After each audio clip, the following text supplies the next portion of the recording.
So welcome to Revelation chapter 12.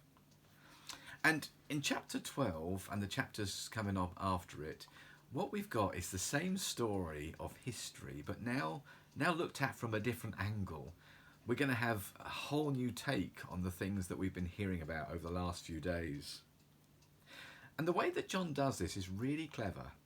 He takes the biblical story and the characters from it and inserts it into the plot line of a myth popular at the time. Now, we don't need to go into the details of that myth, but the myth at the time made the empire the heroes of the piece.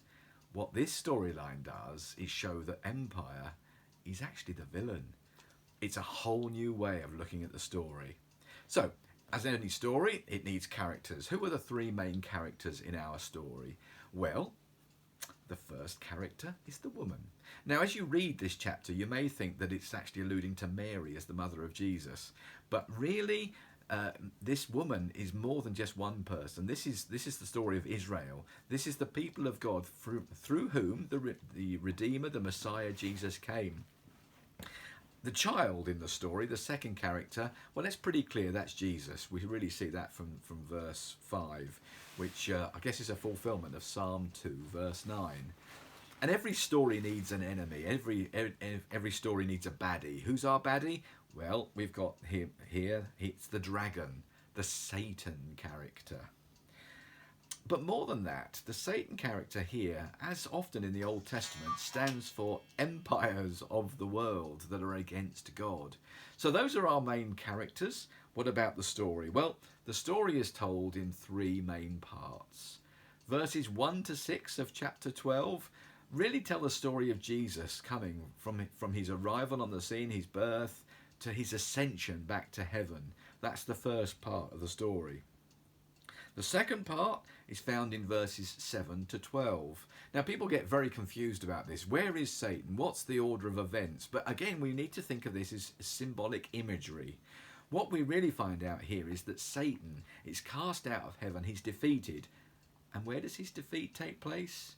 It takes place at the cross. When he thought he was winning his greatest victory, he was suffering his worst defeat. Because at the cross, Jesus was triumphant. And then finally, we've got the third part of the story, verses 13 to 18. And guess what?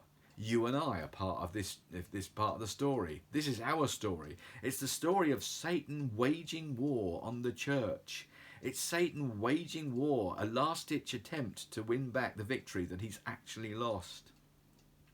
And as you read this chapter through, we find that the story we're living in perhaps isn't the story we thought.